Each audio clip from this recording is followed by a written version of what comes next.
성찬의 의미 중에 가장 중요한 의미는 주님의 은혜를 기념함으로써 송축 예배를 드리는 것입니다. 송축은 사람이 어떤 일을 기리고 기뻐하는 것을 송축이라고 말합니다. 바로 우리 예배가 하나님의 은혜에 대한 송축입니다. 한마디로 말하면 축복에 대한 감사의 예배가 송축과 같습니다. 성찬은 우리의 구주 예수 그리스도께서 직접 행하시고 우리에게 행하라고 명령하신 송축의 예식이 됩니다. 6월절 마지막 만찬 자리에서 예수님께서 떡을 가져 감사 기도하시고 떼어 제자에게 주시며 잔을 나눠 주시며 이르시되 이것은 너희를 위하는 나의 몸이니 나의 피니 너희가 이것을 향한 나를 기념하라고 말씀하셨습니다. 우리가 10월 첫 주에 기념의 의미를 생각했습니다. 그 기념의 의미 속에 또 하나 우리에게 베푼 은혜를 송축하라는 의미가 기념 속에 담겨져 있는 것입니다. 송축을 영어로 말하면 축복한다는 의미의 bless라는 말인데 히브리어 마라키를 번역한 말입니다. 단어 뜻대로 그냥 말하면 무릎을 꿇고 복을 비는 것을 의미합니다. 하나님 앞에 우리가 무릎을 꿇고 그 하나님의 사랑에 대한 감격이 넘쳐서 노래하며 복을 비는 것을 송축이라고 말합니다. 사도 바울은 성찬을 우리에게 명령하면서 고린도전서 11장 23절 26절에서 예수님께서 명령하신 송축의 명령을 전달해 주었습니다. 내가 너희에게 전한 것은 주께 받은 것이니 곧 주 예수께서 잡히시던 밤에 떡을 가지사 축사하시고 떼어 이르시되 이것은 너희를 위하는 내 몸이니 이것을 행하여 나를 기념하라 하시고 식후에 또한 그와 같이 잔을 가지시고 이르시되 이 잔은 내 피로 세운 새 언약이니 이것을 향하여 마실 때마다 나를 기념하라 하셨으니 너희가 이 떡을 먹으며 이 잔을 마실 때마다 주의 죽으심을 그가 오실 때까지 전하는 것이니라. 오늘로 성찬의 잔과 떡을 나누면서 송축하며 이 은혜를 전달하는 증인으로 우뚝 서기를 간절히 바랍니다. 지금까지 설명드린 것처럼 성찬은 예수 그리스도의 은혜를 기념하는 일로서 바로 우리에게 예수 그리스도를 대속물로 보내주신 야훼 하나님을 향해 감격과 사랑에 넘쳐서 예배하며 찬송하며 하나님이 주시는 복을 나누는 예식이 성찬 예식입니다. 무엇보다 먼저 오늘 성찬을 나누며 완불의 인생으로서 속전의 은혜를 송축합시다. 하나님은 모든 것에 값을 지불하시는 공의로우신 절대자이십니다.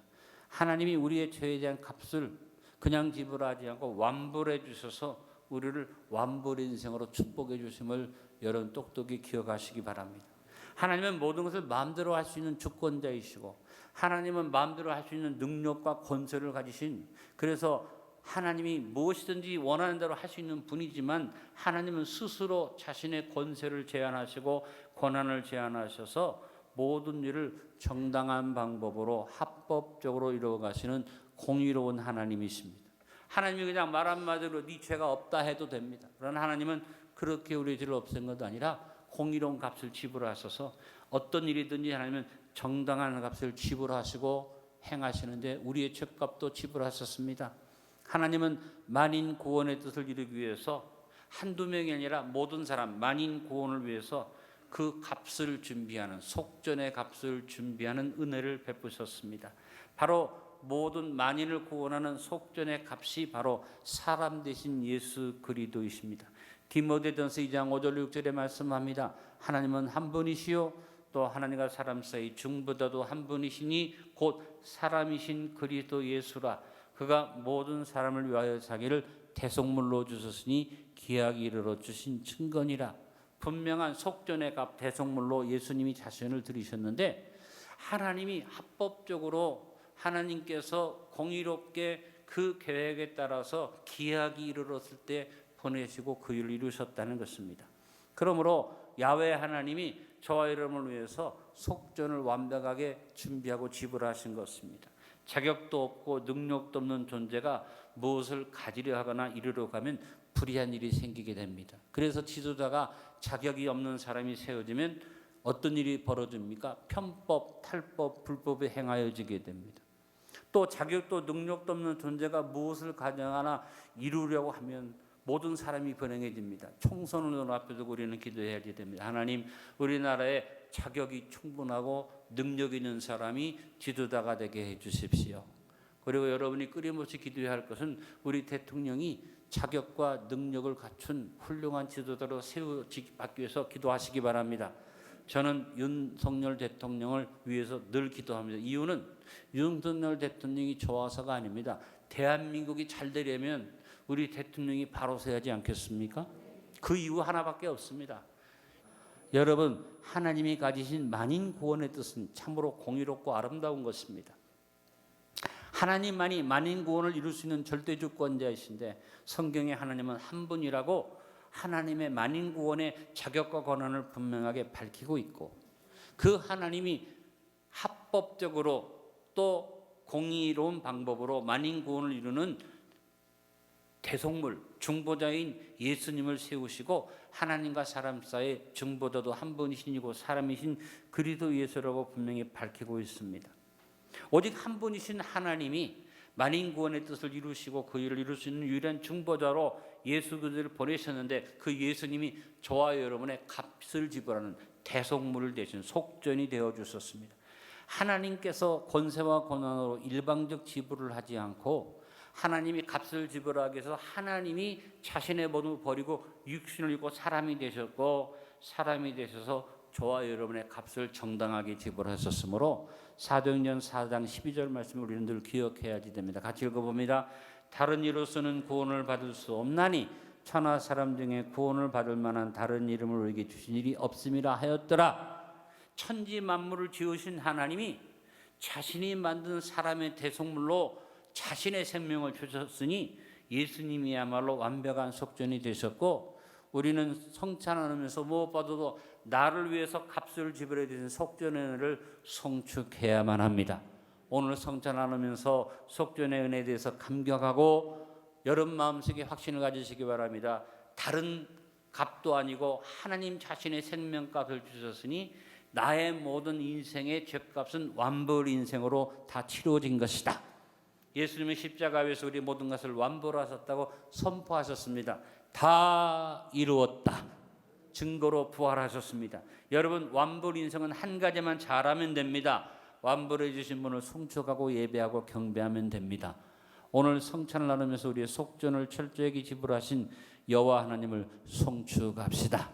같이 한번 읽어봅니다. 본문 1절의 말씀처럼 완불 인생으로서 여호와를 송축하며 그의 거룩한 이름을 송축합시다. 내 영혼아 여호와를 송축하라. 내 속에 있는 것들아 다 그의 거룩한 이름을 송축하라. 두 번째, 오늘 성찬 나누면서 보장받은 인생으로서 속사의 은혜를 송축합시다. 속사라는 말은 한자말 그대로 대신 죽는다는 것을 말합니다. 속전을 위해서 준비하신 하나님이 자기 자신이 육신을 입고 사람이 되어서 완벽한 속전을 지불하기 위해서 십자가 위에서 모든 죄값으로 자신을 대속물로 줄이시고 죽으셨습니다. 완벽하게 속죄 제물이 되어서 저와 여러분을 위해서 대신 죽으셨습니다. 우리에게 영원한 보장을 허락하여 주셨습니다. 예수님이 우리에게 이루신 이 속사는 단번에 이루신 완벽한 속전의 지불입니다. 그래서 그 효력은 영원한 속죄입니다. 히브리서 10장 12절로 14절에 말씀하셨습니다. 오직 그리스도는 죄를 위하여 기억하십시오. 한 영원한 제사를 드리시고, 한 번의 영원한 제사를 드리시고 한 우편에 앉아서 그 후에 자기 원수들을 자기 발등상이 되게 하실 때까지 기다리시나니 그가 거룩하게 된 자들을 한 번의 제사로 영원히 온전하게 하셨느니라. 따라합니다. 한 번의 제사로 영원히 온전하게 하셨느니라. 무엇으로? 예수님이 자신을 제물로 드려서 죽으심으로. 여기에 대해서 빌립보서 2장 6절로 8절을 분명히 말합니다. 그는 근본 하나님의 본체시나 하나님과 동등됨을 취할 것으로 여기지 아니하시고 오히려 자기를 비워 종의 형체를 가지사 사람들과 같이 되셨고 사람의 모양으로 나타나서 자기를 낮추시고 죽기까지 복종하셨으니 곧 십자가에 죽으심이라. 누가 만약에 나를 대신해서 죽는다면 여러분 어떻겠습니까? 그 행복한 일이죠. 제 아내에게 여보 당신 나를 위해서 죽을 수 있으라고 말하면 제 아내가 분명히 그렇게 할 수 있다고 말하리라고 생각합니다만, 저는 제 아내가 만약에 여보 당신 나를 위해서 대신 죽을 수 있어 말한다면 저도 말은 그렇게 하고 싶지만 자신은 없어요. 누가 나를 위해서 대신 죽어준다는 것은 엄청난 축복입니다. 아무 가치도 없고 아무런 힘도 없는 존재가 나를 대신하여 죽는다 그래도 좋은 일인데, 여러분 저와 여러분을 위해서 속사 어떤 분이 죽으셨어요? 천지를 지으신 하나님이 자신의 생명값을 지불하시려고 구체적으로 육신을 입고 이 땅에 오셔서 저와 여러분에서 값을 지불하셨으니 영광입니다. 감격이 안 되십니까? 안 되면 할 수 없죠. 속사의 은혜, 주님이 나를 위해서 자신의 목숨값까지 주시고 온 모든 것을 주신 은혜는 우리의 삶의 축복과 응답의 보증이 됩니다. 그냥 예수님이 저와 여러분에서 죽으심으로 끝난 게 아니에요. 로마서 8장 32절을 꼭 기억하시고 기도할 때마다 이 구절을 가지고 기도하세요. 자기 아들을 아끼지 아니하시고 우리 모든 사람을 내주신 이가 어찌 그 아들과 함께 모든 것 응답 축복 건강 우리에게 주시지 아니하겠느냐.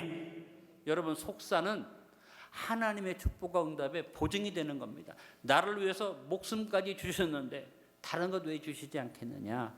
하나님의 자녀로서 감격을 가지고 당당하게 살아가는 저 여러분 되길 수 있기를 간절히 바랍니다. 속사의 은혜를 송축하며 삽시다. 같이 고백합니다. 오늘 성찬을 나누면서 2절의 말씀처럼 보장받은 인생이 되어 모든 은택을 송축합시다. 내 영혼아 여호와를 송축하며 그의 모든 은택, 어떤 은택입니까? 나를 위해서 목숨까지 주시고 목숨과 함께 모든 응답으로 주시는 은택을 잊지 말지어다. 셋째로 오늘 성찬을 나누며 무죄 인생으로서 속죄의 은혜를 송축합시다. 예수님은 속전을 값을 준비하시고 속사를 통하셔서 죄를 사하시는 값을 다 지불하셨기 때문에 예수님이 단번에 영원한 제사를 드림으로 우리는 어떤 인생이 되느냐? 무죄 인생이 됐다. 감격이 안 드세요?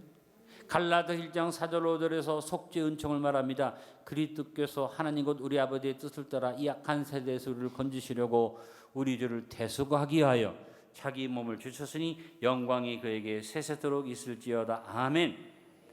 예수님은 만인 구원의 하나님 아버지의 뜻을 이루기 위해서 이 악한 세대에서 우리를 건지시고 죄를 사하기 위해서 자기 자신을 몸을 들임으로 속죄를 이루셨다고 히브리서 1장 3절에 말합니다. 죄를 정결하게 하는 일을 하시고 높은 곳에 계신 지극히 높으신 이의 크신 이의 우편에 앉으셨느니라.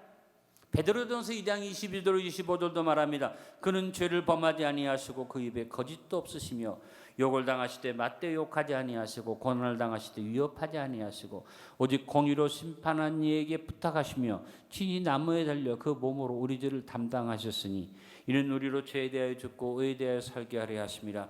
그가 채찍에 맞음으로 너희는 나음을 얻었나니 너희가 전에는 양과 같이 길을 잃었더니 이제는 너희 영혼의 목자와 감독 되신 이에게 돌아왔느니라. 여러분 예수님의 속죄는 언제나 유효한 속죄입니다. 주님이 이루신 속죄는 아까도 말한 것처럼 단번에 이루신 영원한 속죄입니다. 히브리서 9장 12절은 여러분 항상 잊지 말고 기억해야 할 구절입니다. 같이 믿음을 가지고 고백합니다. 염소와 송아지의 피로 하지 아니하고 오직 자기의 피로 영원한 속죄를 이루사 단번에 성소에 들어가셨느니라. 따라합니다. 영원한 속죄를 이루사 단번에 성소에 들어가셨느니라. 단번에 영원한 속죄를 이루신 예수님은 그걸로 끝나지 않고 중보자 대언자로 언제나 살아계셔서 우리를 위해서 기도해 주시니 예수님의 속죄는 단번에 영원한 속죄를 이루신 것뿐 아니라 언제나 유효하다. 왜? 지금도 주님이 저와 여러분을 위해서 기도해 주시기 때문입니다. 요한일서 2장 1절로 2절에 나의 자녀들아 내가 이것을 너에게 쓰면 너희로 죄를 범하지 않게 하려 함이라. 만일 누가 죄를 범하여도 아버지 앞에서 우리에게 대언자가 있으니 곧 의로우신 예수 그리스도시라. 그는 우리 죄를 위한 화목제물이니 우리만 유할 뿐 아니요 온 세상의 죄를 위하심이라. 예수님은 속죄를 완성하실 뿐 아니라 속죄를 위한 대언자가 되어주신다는 것입니다. 우리는 항상 죄를 지니고 사는 인생이기 때문에 늘 넘어집니다. 이것을 아시는 하나님이 우리의 죄값을 완불 한 거로 끝나지 않고 우리를 위한 죄를 위한 대언자로 예수님을 세워주셨습니다.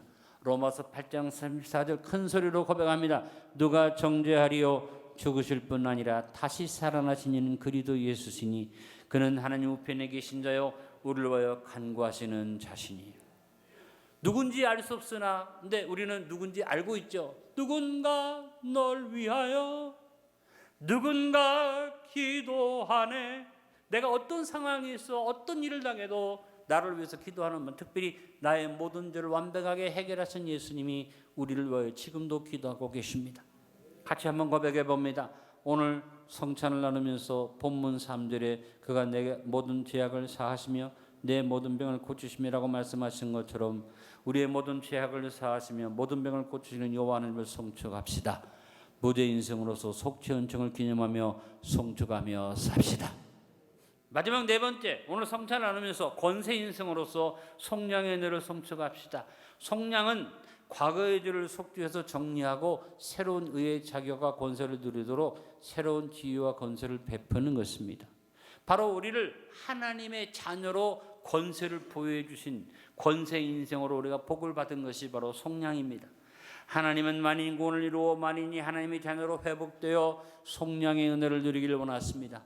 에베소서 1장 7절에 우리는 그리스도 안에서 그의 은혜의 풍성함을 따라 그의 피로 말미암아 속량 고초의 삶을 받았느니라고 말씀했습니다. 하나님의 은혜는 풍성한 은혜입니다. 우리의 죄를 속죄한 것으로 끝나지 않고 우리가 영원하고 새로운 기업을 얻도록 약속하사 속량을 베푸셨던 것입니다. 히브리서 9장 15절에 이로 말미암아 그는 새 언약의 중보자이시니 이는 첫 언약 때의 범한 죄에서 속량하려고 주고사 부르심을 입은 자로 하여금 속량하고 죄만 사함받는 이라 영원한 기업의 약속을 얻게 하려 하심이라. 속량 또 구속이라고 말하는 이 단어는 노예 상태에서 해방을 받고 양자의 권세를 받는 것을 말하는 것입니다. 바울 당시에 로마의 노예 시장에서 이 단어가 유행되기 시작했습니다. 아포리토로시스라는 단어, 속량받았다. 속량이라는 단어가 어떤 의미에서 사용되느냐, 로마 귀족이 노예 시장에 와서 노예를 사는데 노예 중에서 튼튼하고 잘생기고 좀 뭔가 기품이 있는 사람, 저 다른 나라에서 왕족이었는지 귀족이었는지 알 수 없지만 포로로 잡혀서 노예인 사람을 발견하고 이왕이면 좋은 노예를 사겠다고 돈을 주고 노예를 샀는데 그 노예를 보니까 이 노예 천박한 사람이 아니거든요. 그래서 마침 자기 아들이 없기 때문에 그 노예를 말합니다. 너 내 노예가 되지 말고 자유인이 되고 그다음에 내 아들이 되라. 나중에 이 아들이 된 다음에 보니까 이 노예가 자기가 살고 있는 본 땅, 고향에 엄청난 재산과 땅을 가진 거예요. 이 귀족이 데리고 가서 살펴보고 귀족의 권세를 가지고 로마 법으로 그 모든 재산을 환원시켜서 소유를 돌려놓은 다음에 아들에게 말합니다. 네가 내 양자니 내게 네 거고 네게 내 거 아니냐. 그러니 너는 나를 아버지라고 부르고 나는 너를 양자로 삼아서 같이 재산을 나누고 나중에 상속을 해라. 이것이 하나의 사건이 되고 소문이 퍼지면서 그 당시 로마 귀족 사회에서 노예 시장에 가서 노예를 사는 일이 굉장히 유행이 됐다. 왜? 어쩌다가 잘 속량을 하면 그 다른 나라에 있는 무수한 재산이나 또 이런 땅들이 자기 것이 될 수 있다는 그런 얘기들이 퍼지기 시작했고, 그와 같은 속량을 가지고 영화를 만든 것이 배너입니다. 배너가 로마의 집정관을 전쟁에서 살려내고 노예의 자리에서 벗어나서 나중에 집정관의 아들이 되어 고향에 돌아가는 이야기죠. 여러분, 하나님께서 저와 여러분을 죄에서 노예된 자리에서 건져만 내지 않고 우리를 자유인으로만 만들지 않고 우리에게 양자의 은혜를 주셔서 하나님 향해서 아빠 아버지라고 부르게 하신 것이 속량의 은혜입니다. 우리가 구속받기 전에는 전부 마귀에게 빼앗겨버리고 죄의 노예였는데 구속받음으로써 우리는 영원한 기업을 소유하는 권세를 얻게 됐습니다. 요한복음 1장 12절 영접하는 자 곧 그 이름을 믿는 자들에게는 하나님의 자녀가 되는 권세를 주셨으니, 속량 곧 구속을 통해서 하나님은 자기의 사랑을 확증해 주셨습니다. 속량의 은혜를 노래하는 사람에게 생명이 파멸해서 속량될 뿐 아니라 인자와 긍휼로 간이 씌워지고 좋은 것으로 소원을 만족해 하시는 축복이 주어집니다. 같이 고백해 봅니다. 오늘 성찬을 나누면서 4절 5절에서 내 생명을 파멸해서 속량하시고 인자와 긍휼로 간을 씌우시며 좋은 것으로 내 소원을 만족하게 하사 내 청춘을 독수리같이 새롭게 하시는도다라고 말씀하신 말씀을 아멘으로 받으며 권세 인생으로 여호와 하나님과 우리 주 예수 그리스도를 송축합시다. 오늘 말씀의 결론을 맺습니다. 성찬을 행하면서 예수님의 은혜를 송축합시다. 성찬을 나누며 하나님의 은혜를 기억하여 기리고 축복하는 송축의 예배를 드립시다. 우리 주님이 이루신 속전, 속사, 속죄, 속량의 은혜를 송축합시다. 우리는 속전값이 완불되어진 완불 인생입니다. 우리를 위해서 속사가 이루어진 보장된 인생입니다. 우리를 위해서 속죄가 베풀어져 무죄 인생이 됐습니다. 우리를 위해서 생명이 베풀어져서 하나님 자녀로 사는 권세 인생이 되었습니다. 오늘 성찬 나누면서 이 놀라운 은혜를 다시 한번 확인하여 기념하고 송축하고 감격에 넘쳐서 만인 구원을 위한 복음을 전하는 증인들이 되기를 결단합시다. 한번 따라합니다. 나는 완불 인생입니다. 보장받은 인생입니다. 무죄 인생입니다. 권세 인생입니다. 예수님이 속전이 되셨고 속사를 이루어 주셨고 속죄를 베풀어 주셨고 속량을 주셨습니다. 하나님을 향하여 아빠 아버지라고 부릅니다. 믿습니까? 오늘 이 성찬 의미를 생각하면서 송축하며 성찬에 참여합시다.